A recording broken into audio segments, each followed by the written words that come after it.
Hazrat Musa alaihi salam suatu hari berjalan menuju Gunung Kohat dengan tujuan untuk berbicara langsung dengan Allah Subhanahu wa Ta'ala.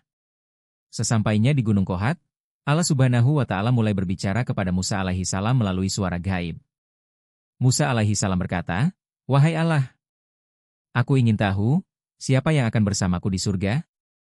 Lalu Allah Subhanahu wa Ta'ala berfirman, "Wahai Musa, di antara Bani Israel ada seorang tukang daging. Dia akan bersamamu di surga dan menjadi temanmu di sana." Musa alaihi salam bertanya lagi, "Wahai Allah, Engkau telah memberitahuku hal ini, tetapi siapakah dia sebenarnya?" Allah Subhanahu wa Ta'ala menjawab, "Wahai Musa, hari ini pulanglah terlebih dahulu.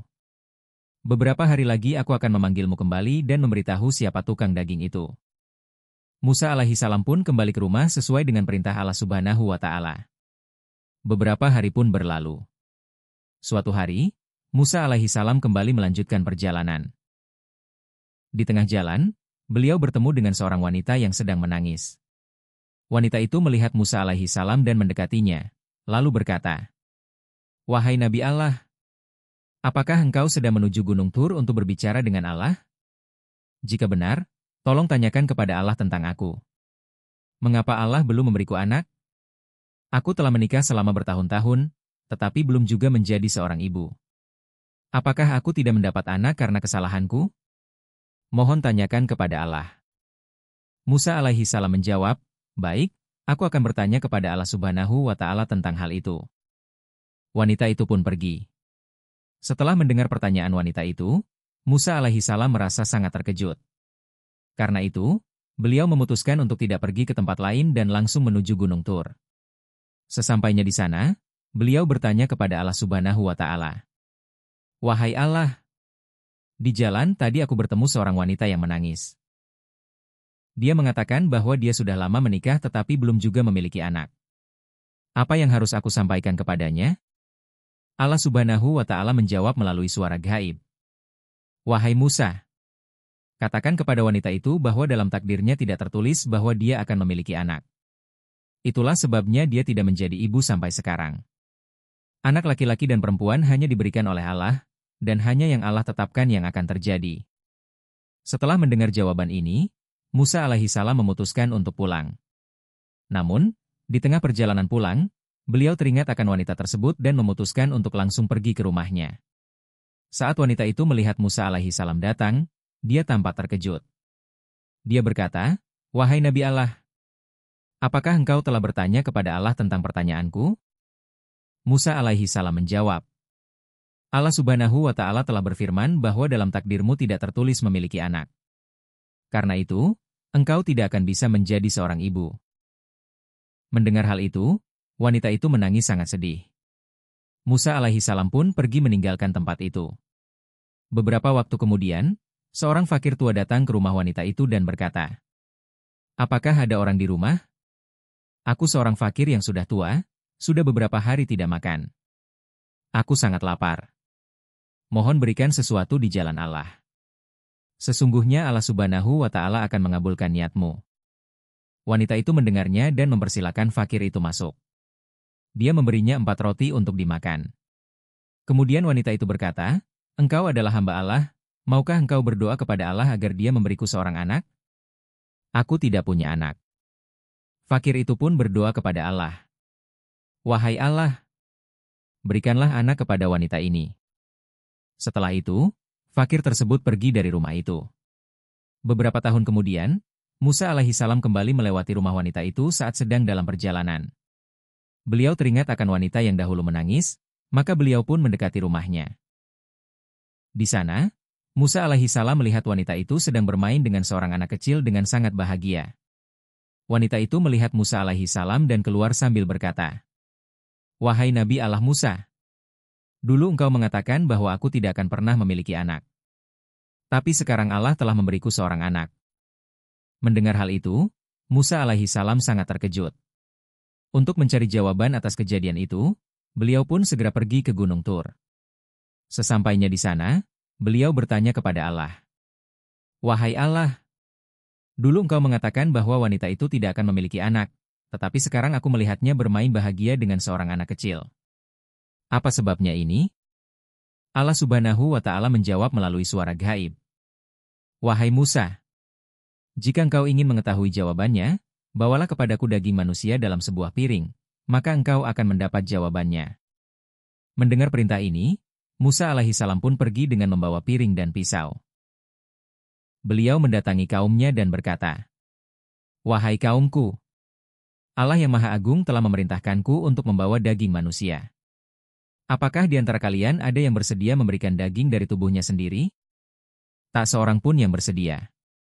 Semua menolak dan satu persatu pergi meninggalkan Musa alaihissalam. Beliau pun merasa sedih dan berjalan ke sana kemari mencari jawaban. Namun tidak ada seorang pun yang siap membantu. Akhirnya beliau kembali pulang. Tiba-tiba seorang fakir tua memanggilnya dari belakang dan berkata, Wahai Nabi Allah Musa, mengapa engkau tampak begitu sedih? Musa alaihissalam menjawab, Allah yang Maha Agung telah memerintahkanku untuk membawa daging manusia, tetapi tak seorang pun yang mau memberikannya. Semua berpaling dan pergi. Mendengar itu, fakir tua tersebut segera mengambil pisau dan memotong sebagian daging dari tubuhnya sendiri, lalu memberikannya kepada Musa alaihissalam dan pergi. Musa alaihissalam terkejut melihat hal tersebut. Beliau lalu membawa daging itu dan kembali ke Gunung Tur. Beliau berkata, Wahai Allah, aku telah membawa daging manusia, tetapi tak seorang pun mau memberikannya. Hanya seorang fakir tua yang, demi nama Mu, memberikan sebagian dari tubuhnya. Lalu Allah Subhanahu wa Ta'ala berfirman melalui suara gaib. Wahai Musa, sebenarnya engkau tidak perlu pergi kepada semua orang untuk mencari daging itu. Engkau telah menemukan jawabannya melalui kejadian ini. Itulah jawaban atas pertanyaanmu. Begitu sang fakir tua mendengar nama Allah, ia langsung memotong daging dari tubuhnya sendiri dan memberikannya demi Allah yang Maha Suci. Karena doa dari fakir itulah, aku memberikan anak kepada perempuan itu. Wahai Musa, barang siapa yang mengorbankan segalanya di jalan Allah, yang memberikan segala sesuatu yang ia miliki sebagai sedekah, maka Allah Ta'ala akan memberikan segala yang ia butuhkan. Bahkan takdir yang telah ditetapkan pun bisa diubah olehnya. Mendengar jawaban ini, Nabi Musa alaihissalam kembali ke rumah atas perintah Allah yang Maha Suci. Beberapa hari berlalu. Suatu hari, Nabi Musa alaihissalam teringat bahwa Allah yang Maha Suci pernah mengatakan bahwa seorang tukang daging akan bersamanya di surga. Untuk mengetahui jawabannya, Nabi Musa alaihissalam pun berangkat lagi menuju Bukit Tur. Setelah tiba di sana, beliau berkata, Wahai Allah yang Maha Suci, Engkau telah berfirman bahwa seorang tukang daging akan bersamaku di surga. Aku ingin tahu, amalan apa yang ia lakukan sehingga ia layak berada di surga bersamaku? Lalu, Allah Ta'ala menunjukkan melalui suara gaib tempat tinggal tukang daging tersebut. Keesokan harinya, Nabi Musa alaihissalam menempuh perjalanan dan sampai di tempat tukang daging itu. Beberapa saat kemudian, beliau melihat tukang daging itu membawa potongan daging dan berjalan pulang ke rumahnya. Nabi Musa alaihissalam pun mengikuti dari belakang. Setelah beberapa waktu, tukang daging itu sampai di rumahnya. Nabi Musa alaihissalam melihat rumah itu dari kejauhan, tapi untuk hari itu beliau memilih untuk kembali. Hari berikutnya, Nabi Musa alaihissalam kembali mendatangi rumah tukang daging dan berkata, Apakah ada orang di rumah? Aku adalah seorang musafir. Namun, tidak ada jawaban dari dalam rumah. Beliau pun berpikir bahwa mungkin memang tidak ada orang di rumah. Setelah itu, Nabi Musa alaihissalam kembali ke toko tukang daging itu. Di sana, beliau melihat saat tukang daging sedang memotong daging dan menyisihkan potongan daging yang bagus untuk dirinya. Lalu datang seorang pelanggan dan berkata, Saudaraku, berikan potongan daging yang bagus itu padaku. Aku akan membayar lebih mahal. Namun tukang daging menjawab, Walaupun kamu menawarkan harga yang lebih tinggi, aku tidak bisa memberikan potongan ini. Ia melanjutkan, Aku akan membawa daging ini pulang ke rumah. Nabi Musa alaihissalam dalam hati bertanya-tanya. Katanya di rumah tidak ada siapa-siapa, lalu kenapa dia tidak memberikan daging itu kepada pelanggan? Setelah pelanggan itu pergi, tukang daging menutup tokonya dan membawa daging dalam kantong ke rumahnya. Nabi Musa alaihissalam pun mengikutinya dari belakang. Setibanya di rumah, Nabi Musa alaihissalam kembali memanggil. Apakah ada orang di rumah? Aku adalah seorang musafir. Tukang daging keluar dan bertanya. Apa yang Anda perlukan, saudaraku? Maaf, Aku tidak mengenali Anda. Nabi Musa alaihi salam berkata, aku hanyalah seorang musafir. Bolehkah aku menumpang di rumahmu malam ini? Besok pagi aku akan melanjutkan perjalanan ke kampungku. Tukang daging menjawab, tentu saja. Silakan masuk. Aku akan memberikan tempat untukmu di rumahku. Kemudian ia berkata, silakan duduk di sini sebentar, aku ada sedikit pekerjaan di ruangan sebelah. Lalu tukang daging masuk ke dalam ruangan. Nabi Musa alaihi salam memperhatikan bahwa tukang daging sedang menyiapkan roti dan memasak daging. Tak lama kemudian, beliau melihat tukang daging dengan penuh hormat dan kasih membawa seorang wanita tua dari dalam kamar. Tukang daging menyuapi wanita tua itu dengan penuh cinta dan kelembutan, seperti seorang ibu menyuapi anak kecilnya. Setelah beberapa saat, tukang daging datang kepada Nabi Musa alaihi salam dengan membawa roti dan daging, lalu berkata, saudara musafir, ini makanan Anda. Maaf jika membuat Anda menunggu lama. Kemudian tukang daging berkata, sebenarnya aku sedang menyelesaikan sesuatu, maka aku belum bisa menyajikan makanan lebih cepat. Nabi Musa alaihi salam bertanya, siapakah wanita tua itu? Tukang daging menjawab, itu adalah ibuku. Di dunia ini, aku tidak memiliki siapa-siapa selain beliau, dan beliau juga tidak memiliki siapapun selain aku. Ibuku sudah sangat tua, tidak bisa berjalan dengan baik, dan tidak mampu makan sendiri. Karena itu, setiap hari aku membawa potongan daging yang lembut dari toko dan memasaknya di rumah, lalu menyuapi ibuku sendiri. Mendengar ini, Nabi Musa alaihi salam sangat tersentuh dengan kasih sayang dan bakti tukang daging kepada ibunya. Beliau melihat langsung bagaimana tukang daging memperlakukan ibunya dengan penuh hormat dan cinta. Kemudian Nabi Musa alaihi salam melihat dari balik kamar, sang ibu tua mengangkat tangannya dan berdoa sambil meneteskan air mata. Ia berkata, wahai Allah, Engkau Maha Pengasih dan Maha Penyayang. Engkau Maha Pengampun dan Maha Penyayang. Engkau mengetahui segala sesuatu. Tidak ada satupun di bumi ini yang tersembunyi dari pengetahuan MU. Aku, sebagai seorang ibu, rida terhadap anakku ini, si tukang daging, yang telah merawatku dengan penuh kasih. Wahai Allah, sebagai ibu, aku memohon kepada MU agar engkau membalas segala kebaikannya. Kemudian Nabi Musa, alaihi salam melihat bahwa karena doa sang ibu yang sudah tua itu, Allah Ta'ala memberikan tempat di surga kepada si tukang daging bersama Nabi Musa, alaihi salam.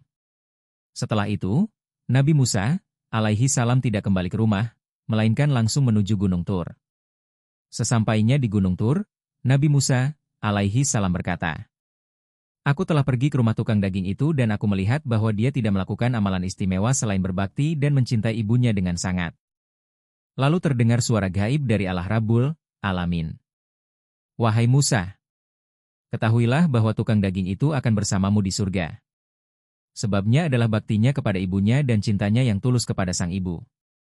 Ibu dari tukang daging itu berdoa dengan linangan air mata, ya Allah, jadikan anakku, tukang daging ini, masuk surga bersama Nabi Musa, alaihi salam. Dan ketahuilah, wahai Musa, Allah Ta'ala tidak pernah menolak doa dari seorang ibu. Amalan utama dari tukang daging itu adalah baktinya kepada ibunya, cintanya, dan pelayanannya dengan sepenuh hati. Karena itulah ia akan bersamamu di surga. Subhanallah.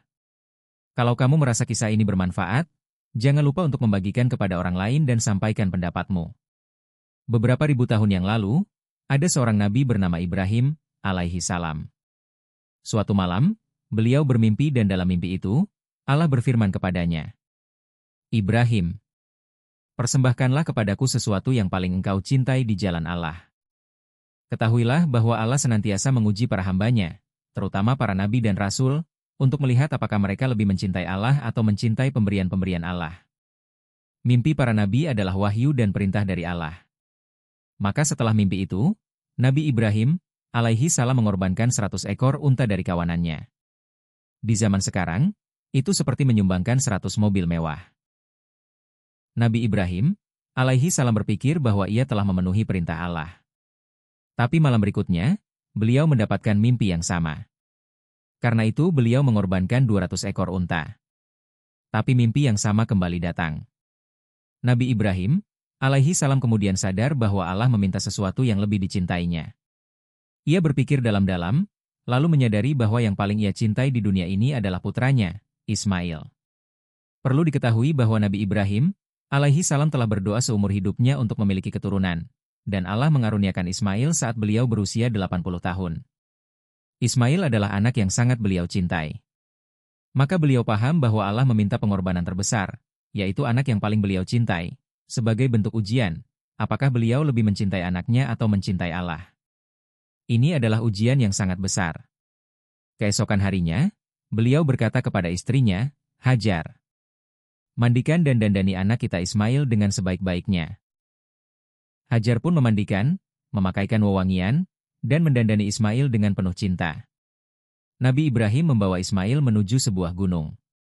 Beliau telah memantapkan hati untuk melaksanakan perintah Allah, menyembelih putranya sendiri. Namun setan tentu tidak tinggal diam. Ia datang kepada Hajar dalam rupa seorang tua, dan berkata, Ibrahim membawa anakmu bukan untuk jamuan, tapi untuk dikurbankan. Hajar kaget mendengarnya, namun ia berkata, jika itu adalah perintah Allah, maka itu adalah kebahagiaan bagi kami. Anakku hanya satu, dan kalau aku punya 1000 anak seperti Ismail, aku akan serahkan semuanya di jalan Allah. Bayangkan, seorang ibu berkata demikian, betapa luar biasanya iman dan tawakalnya. Ketika setan gagal menggoda Hajar, ia pun datang kepada Ismail dan berkata, Bapakmu hendak menyembelihmu, bukan mengajak kejamuan. Ismail, alaihi salam menjawab, jika itu adalah perintah Allah, maka aku merasa terhormat bisa dikurbankan di jalan Allah. Seorang anak berumur 13 tahun berbicara seperti itu, luar biasa. Setan kemudian mencoba menggoda Ibrahim, alaihi salam. Kalau engkau menyembelih anakmu, siapa yang akan merawatmu di masa tua? Dan bagaimana jika kurbanmu tidak diterima oleh Allah? Ibrahim marah dan melempari setan dengan batu. Itulah sebabnya ketika orang-orang berhaji, mereka melakukan lempar jumrah, melempar setan dengan batu, sebagai bagian dari ritual haji. Setelah itu, Nabi Ibrahim, alaihi salam menceritakan semuanya kepada Ismail.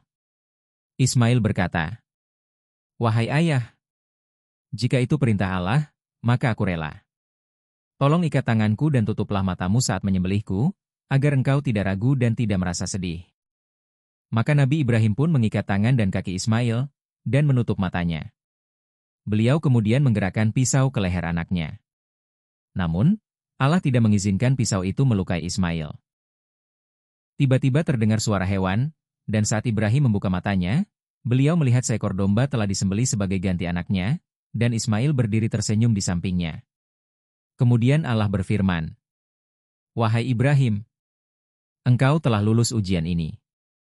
Kami menerima kurbanmu, dan pengorbananmu ini akan diabadikan hingga hari kiamat. Dan semua orang beriman akan mengenangnya setiap tahun.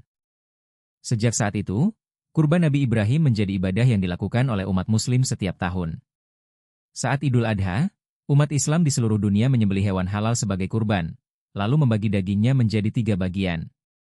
1 bagian untuk kaum fakir miskin. 1 bagian untuk kerabat dan tetangga. Dan 1 bagian untuk keluarga sendiri. Tahukah kamu? Banyak orang miskin yang hanya bisa makan daging setahun sekali, saat Idul Adha. Kurban ini bukan hanya ibadah, tapi juga cara mengurangi kelaparan di dunia. Amal kebaikan yang dilakukan selama 10 hari pertama bulan Zulhijjah lebih dicintai oleh Allah dibandingkan amal-amal kebaikan yang dilakukan sepanjang tahun. Maka, pada hari-hari istimewa ini dan juga pada momen Idul Adha, marilah kita berusaha semaksimal mungkin untuk membantu sesama. Sampai jumpa di video berikutnya.